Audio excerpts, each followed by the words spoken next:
Hello there, my sleepy sailors. Tonight we drift into the age of pirates, to a lantern-lit tavern in a lawless port town, where the rum is warm and the stories are long. If you enjoy these tales, please give the video a like, subscribe to the channel, and let me know in the comments where you're listening from tonight. It really helps others find our cozy little corner. Before we begin, take a slow breath in and let it go. Let your shoulders drop and let your eyes close whenever they're ready. But for now, let's get cozy, settle in, and step into the drowned lantern.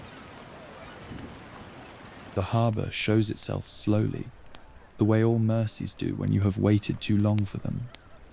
For 3 weeks, the open water has held you in its grey palm, and now, at last, the land rises out of the dusk ahead, a scatter of lamplit windows climbing a dark hillside above the bay. Your vessel limps the final stretch on a tired wind, her timbers groaning, her sails patched and salt stiff. And when the anchor chain finally runs out into the black water, the sound of it is the sweetest thing you have heard in days. You come ashore on legs that have forgotten the trick of solid ground.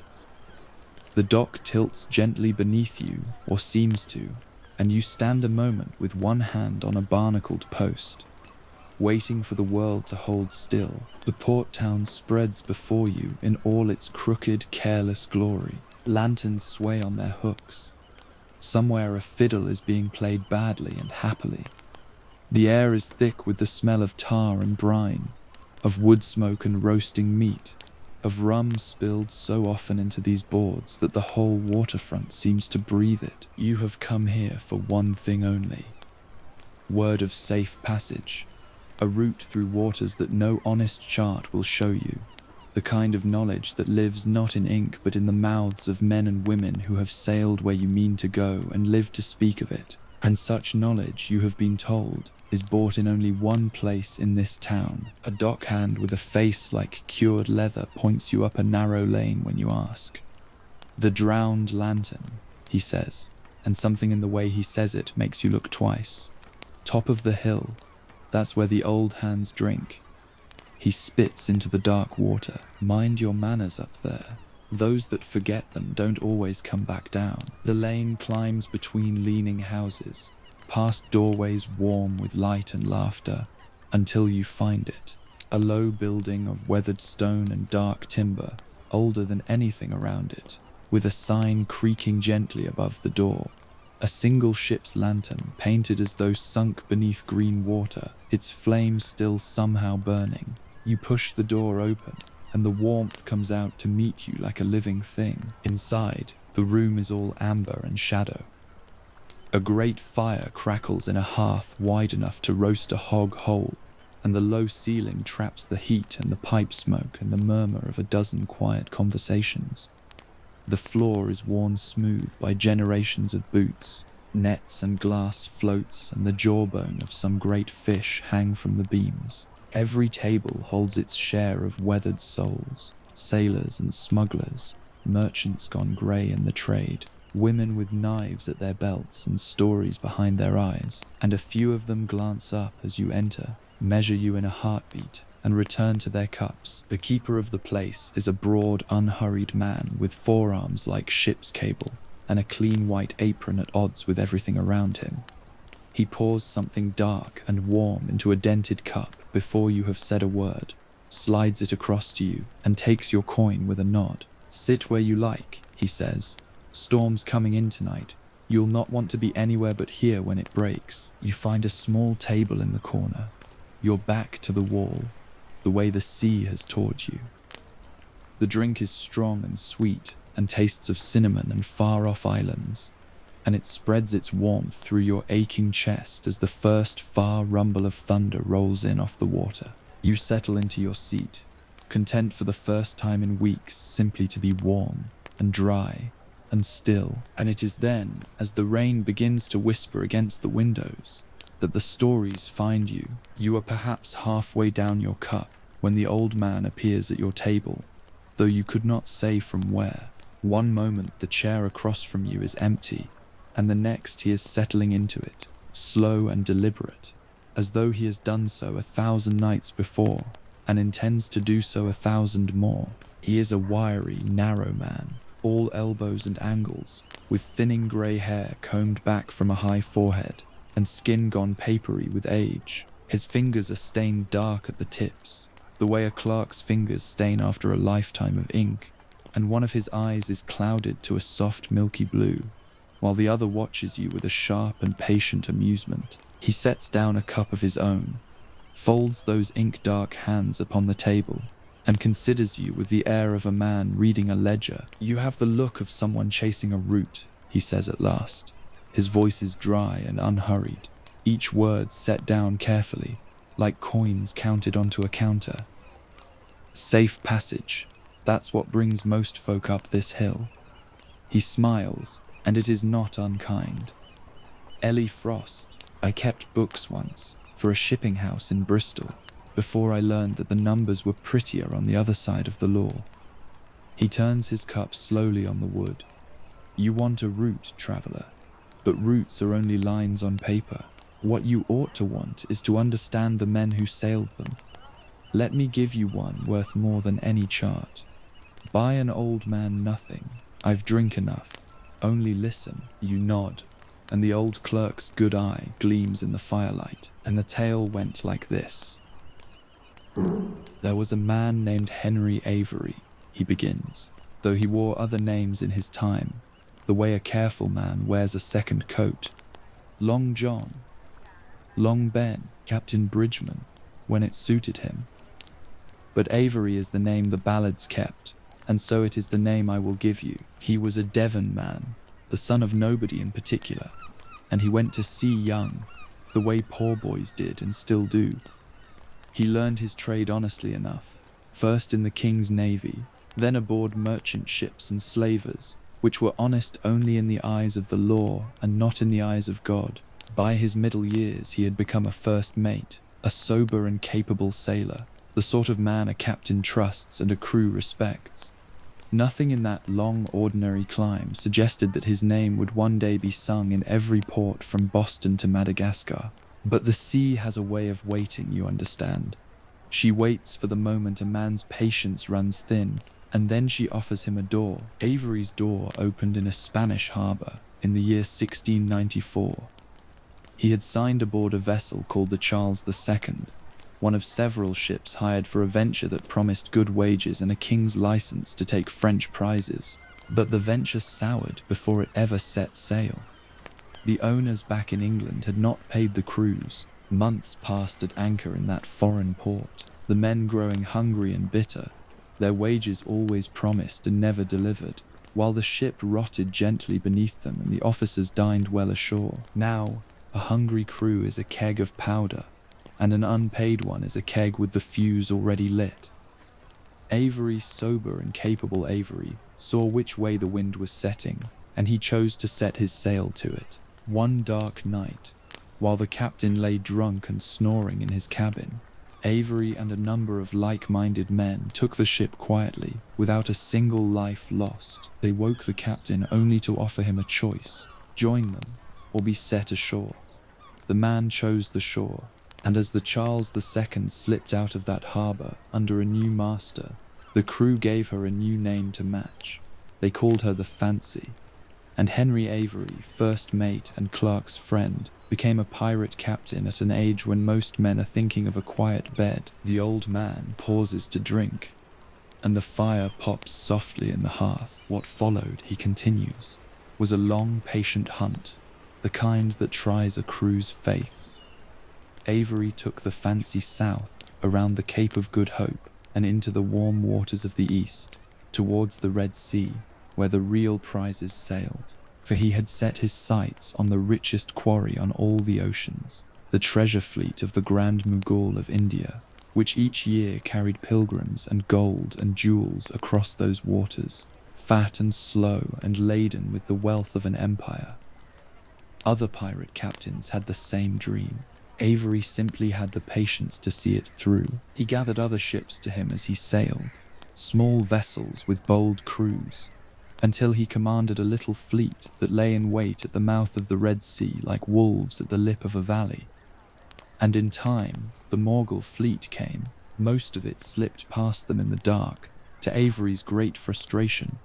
But two ships fell behind. One was a smaller escort, and the other was the prize of prizes, a vast treasure ship called the Ganji Sawai, which is to say, the exceeding treasure. She was the greatest ship of the Morgul's fleet, armed with many guns and crowded with hundreds of souls, and her holds were heavy with gold and silver and gems beyond the reckoning of any clerk, even one as careful as I once was. It should have been no contest. The treasure ship was larger, better armed, and carried more men. By every figure in the ledger, Avery should have lost. But fortune, that fickle bookkeeper, balanced the accounts her own way. In the very first exchange of fire, one of the treasure ship's great cannon burst upon its own deck, killing its own gunners and throwing the defenders into confusion, and a lucky shot from the Fancy brought down the treasure ship's mainmast, crippling her in the water. After that, the boarding was grim and short. By the day's end, the exceeding treasure was Avery's, and with her, a fortune so enormous that the figures lose their meaning. Hundreds of thousands of pounds in gold and silver and jewels, a sum that in those days could buy ships and titles and the silence of magistrates. It was, men said then and say still, the single richest prize ever taken by a pirate in all the history of the trade. Eli Frost lets that hang in the warm air a moment, turning his cup. His clouded eye catches the light, and here, he says quietly, is where most tales would end, with the treasure won. But the treasure was never the hard part, traveller. Taking gold is easy. Any fool with a fast ship and a bold crew can take gold. The hard part, the part that broke every other man who ever tried it, is keeping it and living to grow old in its warmth. That is the trick the sea almost never allows, for Avery's prize made him the most hunted man in the world. The Grand Mughal, in his fury, threatened to fall upon the English trading posts in India and drive them into the sea, for the crime had been done by Englishmen. To save their trade and their necks, the great company and the crown itself placed a bounty on Avery's head, the largest bounty that had ever, to that time, been offered for any man. Word went out to every port and every governor across the world. Henry Avery was to be taken, dead or alive. There was no harbour on any chart where he could safely show his face. A lesser man would have spent it all in a season and swung for it in a year. But remember, this was a sober and careful man, a man who had kept his patience through long, hungry months at anchor. Avery divided the great treasure among his crew, each man's share a fortune in itself, and then he turned the Fancy west, back across the world, towards the islands of the Caribbean, towards a port much like this one, where questions were not asked of men with full purses. And there, the old clerk says, the story begins to dissolve, the way ink dissolves in water. We know that Avery reached the islands. We know he traded his great ship and his loot quietly away, a little here, a little there, never enough in one place to draw a hangman's eye. We know that he and his men scattered, some to be caught, some to be hanged, some to live out quiet lives under quiet names. And we know that Avery himself, the richest pirate in the world, the most wanted man alive, slipped through every net that every king had cast for him. And then, nothing. No arrest, no execution, no body on a gibbet at the harbour mouth as a warning to others. As there so often is, he simply walked out of the world's accounting and was never reliably seen again. Some say he sailed home to England under a false name and lived out his days as a forgotten old man in some small town, the greatest fortune in the world buried somewhere only he knew. Others say he was cheated of it all by sharp merchants and died penniless and unrecognized, a pauper who had once held an empire's wealth in his hands. Still others swear he lived like a prince on some hidden island to the end of his days, growing old in the sun with the sea at his door. But no one knows.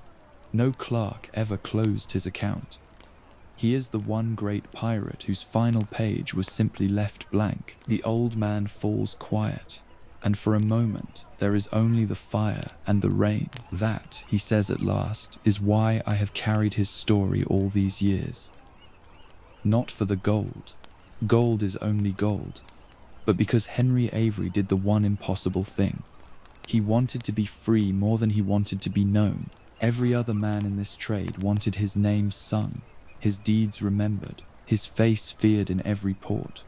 And that wanting is what hanged them, every one. Avery wanted only to vanish, and so he won the only victory the sea truly allows. He disappeared so completely that even now, all these years on, we cannot say whether he died rich or poor, young or old, here or across the world. He bought his freedom with his very name, and whether that was a fortune or a sorrow, traveller, I have never been able to decide.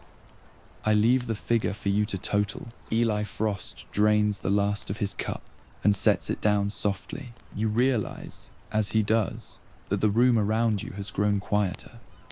Several of the nearer drinkers have fallen silent to listen, and now turn slowly back to their own low talk. The fire has settled into a deep and steady glow. Outside, the thunder that rolled so loud when you arrived has eased to a softer grumble, further off now, and the rain against the windows has gentled to a long and even hush, like the sea breathing in its sleep. For a while you simply sit with the old clerk's story, turning it over the way you might turn a strange coin found in the sand. The rain murmurs, the fire breathes, and you have nearly finished your cup when you become aware, without quite knowing how, that someone has come to stand beside your table. She is a tall woman, and not young, though she carries her years the way a good ship carries canvas, easily and with purpose.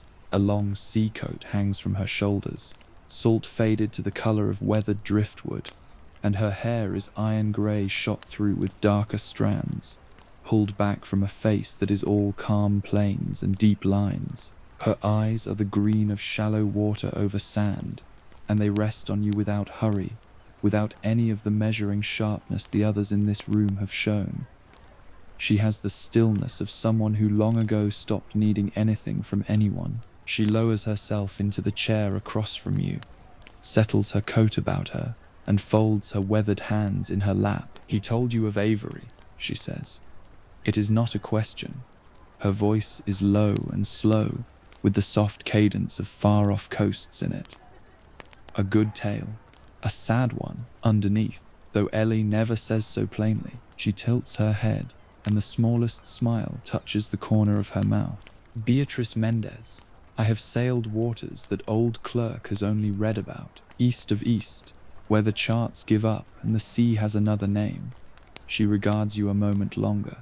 He gave you a man who won his freedom by losing his name. Let me give you a woman who won hers by knowing, better than any captain who ever lived, exactly when to stop. Few souls in this trade ever learned that trick. She is the only one I know of who mastered it completely. You settle deeper into your seat, and the sea-green eyes hold the firelight, and the tale went like this. Far from these warm islands, she begins. On the other side of the whole turning world, there lies a coast of grey water and 10,000 hidden coves, where the great rivers of the east pour out into the sea. And in those waters, in years not so long past, there sailed the largest pirate fleet the world has ever known. Not a handful of ships, traveller, not a dozen. Hundreds upon hundreds of vessels, and tens of thousands of souls who sailed under a single flag. And the one who commanded them all, the admiral of that vast and terrible fleet, was a woman who had begun her life with nothing at all. We do not know the name she was born with. History remembers her only as Qing Shi, which says little more than the widow of Qing, and that tells you at once how she came to her power. In her younger years, she worked in a floating flower house in a great southern port, one of those vessels where lonely men spent their coin on company and wine. It was there she met a famous pirate captain named Cheng, a powerful man who commanded a growing confederation of ships. He saw something in her, not merely beauty but a mind like a ship's chronometer, precise and tireless, and he asked her to marry him. And here is the first measure of the woman, the old sailor says, holding up one finger. She did not simply accept. She agreed to marry him only on terms. She would share in his command, and she would share equally in all the wealth the fleet took. She would be no ornament on his arm, no widow in waiting. She would be his partner in the enterprise. The captain, who was no fool, agreed. And so a woman from a flower boat became co-commander of one of the most powerful pirate fleets in all the eastern seas. For some years they ruled those waters together, and the fleet grew and grew until it was less a band of pirates than a floating nation. But the sea collects her debts from everyone, and in time the captain was lost, taken by a storm, some say, or by the sea itself in one of her moods. And there stood his widow, with a fleet of hundreds of ships and tens of thousands of hard and dangerous men suddenly without a master, every captain among them wondering whether a dead man's wife could possibly hold what he had built. A lesser soul would have lost it all in a month. The fleet would have splintered into 100 quarreling bands and fallen one by one to the emperor's navy. But Qingxi did not flinch. She moved swiftly, binding the most powerful captains to her with loyalty and with shrewdness, raising up a trusted commander to lead the largest squadron and tying him to her cause so tightly that none dared challenge her. And then, having secured her command, she did the thing that truly set her apart from every pirate who came before or since. She wrote a code. Beatrice Mendez says it simply and lets it rest in the warm air. You must understand, she goes on, that pirates are by their nature unruly.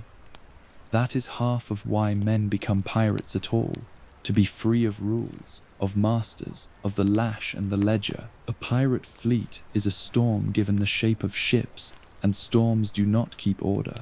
But Qingxi knew that a storm destroys itself.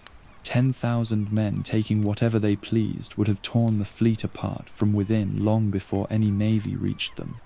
So she gave her vast confederation something no pirate band had ever truly had. She gave it law, and her law was iron. Every prize taken was to be registered and shared by her code, a portion to the ship that took it, the greater portion to the common fund of the whole fleet, so that no captain grew rich enough to rival her, and no crew went wanting. To steal from that common fund was death. To give an order and be disobeyed was death. To leave the fleet without her leave was death. Her discipline was absolute, and because it fell upon the greatest captain and the lowliest deckhand alike, it held. Under her code, that impossible fleet did not splinter. It became something disciplined and formidable, a power that ruled the southern coast so completely that merchants paid her for safe passage, fishing villages paid her for protection, and even the salt trade and the great ports bent to her terms. The emperor's own navy sailed against her again and again, and again and again they were broken and scattered and sent home in pieces. For years, this widow from a flower boat was, in plain truth, the most powerful pirate who had ever lived. Not the richest, perhaps, not the most sung, but the most powerful, commanding more ships and more souls than any captain in any ocean before her. The sea, for once, had found a mistress it could not easily drown. The old sailor pauses, and her green eyes grow thoughtful. And now, she says, comes the part of the story I have carried halfway around the world to tell. For everything I have given you so far, the fleet, the code, the broken navies, all of that is remarkable, but it is not why I remember her. I remember her for how it ended, because the emperor, having failed to beat her at sea, at last tried another way. He offered her fleet a pardon. Lay down your arms, the offer ran. Surrender, and you may keep your lives, and much of what you have taken, and walk free. Now the old sailor says, lean close, traveler, for here is the whole lesson of the tale. Every great pirate I have ever heard of wanted more. That is the engine of the trade and the rock it founders on. One more prize, one more season, one more bold raid, and then I will stop. But the sea always takes them in the saying of it. They cannot stop. The wanting has them. And so they die with cutlasses in their hands or ropes about their necks, every one, because they never learned the simplest and hardest thing of all. They never learned to be satisfied. But Xingxi, alone among them all, looked at the height she had climbed to, and she understood that there was nowhere higher worth the climbing. She knew, the way she had always known the figures of her trade, that the fleet could not rule the sea forever, that the tide of her fortune was at its very peak and could only ebb from here. And so she did the unthinkable. She negotiated, not as a beaten woman begging for mercy, but as an admiral treating with an empire, hammering out terms as shrewdly as she had once set the terms of her marriage. She secured the pardon. She kept her wealth. She saw to it that her captains and her men were spared the rope. And then, at the very summit of her power, with the greatest pirate fleet in the history of the world still answering to her command, she simply set it down and walked away. She laid down the trade entirely, the old sailor says, and her voice is soft with something close to wonder. She lived out the rest of her long life on dry land, in peace and comfort and safety, wealthy to the end of her days. She grew old. She died quietly in her own bed, an old woman who had once been admiral of 10,000 souls. No gibbet, no gallows, no cold grave beneath the waves. She is the one great pirate I know of who beat the sea outright, not by taking more than any other, but by being the only one wise enough to stop while she was still ahead. The others were ruled by their greed until it killed them. She ruled hers, and so she lived. That traveler is the rarest treasure in all this trade, rarer than Avery's gold. The knowledge of when enough is enough. Beatrice Mendez sits back, and a long, slow breath leaves her, as though she has set down a weight she has carried a great way. You become aware again of the room about you, warmer now, it seems, and quieter still. The drinkers nearest you have stilled their talk to listen, and turn back now with thoughtful faces. The great fire has burned down to a bed of deep red embers that throw a soft and steady heat. Beyond the windows, the storm has eased further yet.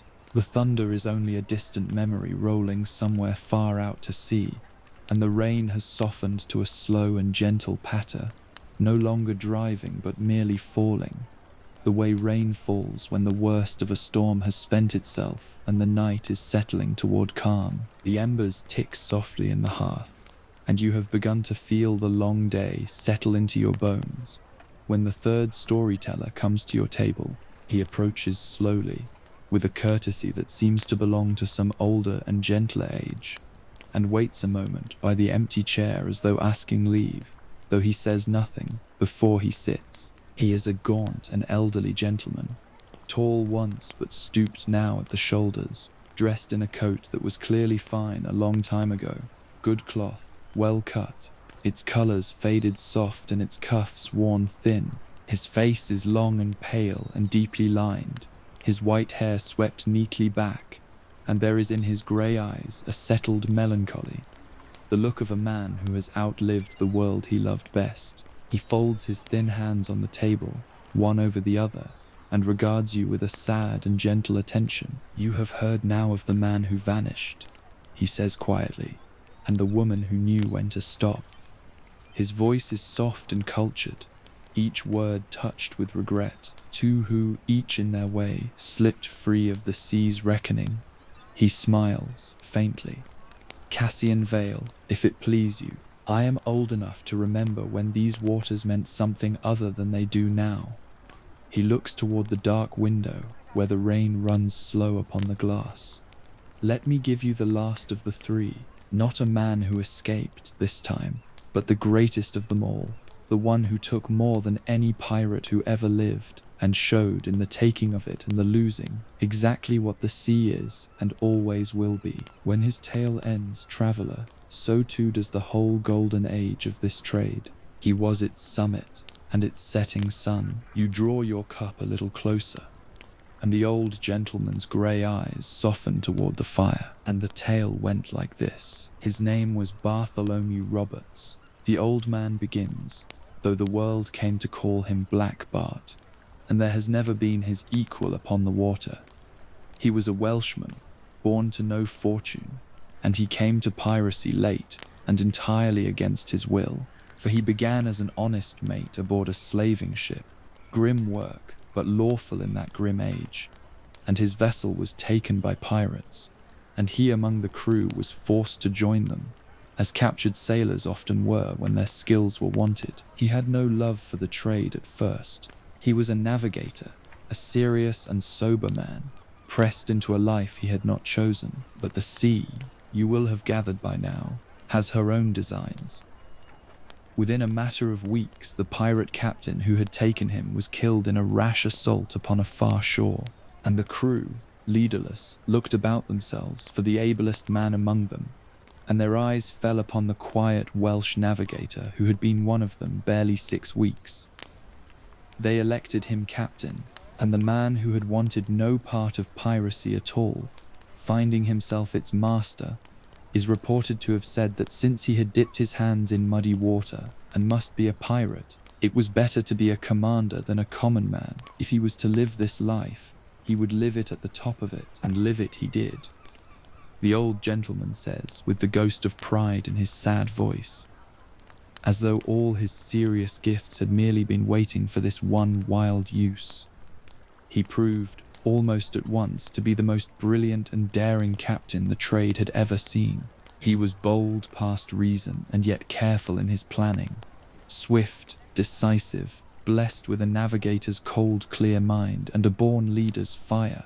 He ranged farther than any pirate before him, down the whole length of the African coast, clear across the breadth of the ocean to the coast of Brazil, north again to the cold fishing grounds of the far Atlantic, and back to these very islands. The whole ocean became his hunting ground, and no flag was safe upon it. In the cold northern waters off the new-found land, the old man says, he sailed boldly into a harbour crowded with 22 ships at anchor, and took every one of them, alone, in a single afternoon. Off the coast of Brazil he fell upon a great fleet of Portuguese treasure ships, and cut out the richest vessel among them from the very midst of her escorts, and sailed away with a king's ransom in gold and sugar and jewels. In a few short years he took ships beyond counting, hundreds of them, more than any other pirate in all the history of the trade, by such a margin that no one else comes near. The figures are almost beyond belief. He was, by any honest reckoning, the most successful pirate who ever lived. And he was no common ruffian either, the old gentleman adds, smoothing one faded cuff. He was a man of strange contradictions. He dressed magnificently, a fine crimson waistcoat and breeches, a hat with a red feather, a gold chain at his throat with a jewelled cross upon it, taken from a Portuguese governor. He drank only tea, they say, while his crew drank themselves senseless on rum. He kept the Sabbath after his fashion, forbade gambling for high stakes, ordered the lights and music silenced at a decent hour so his men might rest. He governed his ships by a strict written code, as the Eastern Admiral did in the tale you heard before. Every man's share set down, every man's conduct bound by rule. He brought order and discipline to the wildest trade on earth, and under that order he became its uncrowned king. For a few bright years, Black Bart ruled the Atlantic as completely as any monarch ever ruled a kingdom of dry land. The old gentleman pauses, and the firelight catches the deep lines of his face. When he speaks again, his voice has dropped, soft as the rain. But the sea, he says, never crowns a king for long. She lifts a man up only so that all the world may see how far he falls. And the higher Roberts rose, the more surely the world below him gathered itself to bring him down. A man of war was sent against him at last, a proper ship of the king's navy, well armed and well crewed, hunting him across the ocean with grim patience. It found him on a grey morning off the African coast. And here, traveller, is the cruelest turn of all. For Black Bart, who had triumphed in 100 desperate fights, was caught at his weakest. Many of his men were deep in drink from the night before, slow and clumsy at their stations. The morning was dull and the wind was poor, and in the very first heavy exchange of fire, before the true battle had even been joined, A blast of grape shot swept the deck where Robert stood in his crimson finery, and the greatest pirate who ever lived was struck down in an instant, killed at once, almost before the fight began. No long last stand, no defiant roar across the water, as the ballads might wish. The most successful captain in all the history of the trade fell in a moment, on a grey and ordinary morning, at the very height of his fame. His crew, when they saw him fall, lost all heart. They had followed the man, not the trade, and with him gone, the fight went out of them. But before any enemy hand could touch him, his men did the one thing he had asked of them above all others. He had always said he would never be hanged, never be made a spectacle upon a gibbet at some harbour mouth for the crowds to jeer at. And so, true to their captain to the last, they wrapped him in his fine sails, weighted with his cannon, and gave him to the sea before the enemy could take him. He went down into the deep water in his crimson coat, with his jewelled cross at his throat, and he was never found. The ocean closed over the greatest pirate of them all, and kept him, as she keeps everything, in the end. And that, says Cassian Vale, very softly, was the end of more than one man. For when Black Bart fell, something went out of the whole trade with him. He had been its summit, its brightest flame, and after him the great age of piracy guttered and died like a candle at dawn. The navies grew stronger and bolder.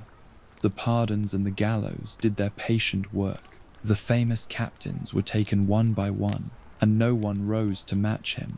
And within a few short years, the golden age was simply over, gone the way Roberts went, down into the grey water, into memory, into tales told by old men in warm rooms while the rain comes down. He took more than any pirate ever took, traveller, and the sea took all of it back in a single grey morning, and him with it. That is her way. She gives a man the whole ocean, and then, when it pleases her, she gives him nothing at all, and folds the water smooth above him, as though he had never been. The old gentleman falls silent. He looks for a long moment into the dying fire, and then he gives you a small, sad, courteous nod, as if to thank you for listening to the end. The room has grown very quiet now. The last of the other drinkers have drifted away to their beds or fallen silent over their cups, and the great fire has sunk to a soft bed of glowing embers, breathing its warmth gently into the dark. Beyond the windows, the storm has passed almost entirely. The thunder is gone. The rain has faded to the lightest whisper against the glass. No more than a hush now, the sound the world makes as it settles itself down to rest. A great and pleasant heaviness has stolen over you. The warmth of the fire, the warmth of the drink, the long weeks at sea and the long roll of the tales have all conspired together, and your eyes have grown difficult to keep open. You are dimly aware of the 3 storytellers still nearby, the old clerk with his ink-stained hands, the tall sailor in her sea-faded coat, the gaunt gentleman in his fine old crimson-touched clothes, and it seems to you in your drowsiness that they are watching over you kindly, like old friends who have done what they came to do. You rise from your chair, slow and unsteady, and the broad keeper of the place is there at the foot of the stair with a candle in his hand, as though he has been waiting for you. He says nothing. He only nods and lights your way, and you climb the narrow steps to a small room beneath the eaves, where a bed waits with rough, clean blankets and a window full of soft and quiet dark. The pillow is cool, the blankets are warm, the last of the rain whispers on the roof just above your head, gentle and endless and kind. You think, as your eyes fall closed, of the man who vanished beyond all the world's reckoning, of the woman wise enough to lay her power down and walk away, of the king of all the seas, given everything and then given to the deep. And it seems to you, as sleep comes up to meet you soft and warm, that the sea is very large and very old, and that she will go on rolling against these shores long after every name is forgotten, and that there is no fear in the thought at all, only a great and gentle peace, like being rocked in the cradle of the tide. The fire settles. The rain whispers. and you drift down, easily and without weight, into a deep and dreamless sleep. Let the ambience carry you the rest of the way. Sleep well, my sleepy sailors.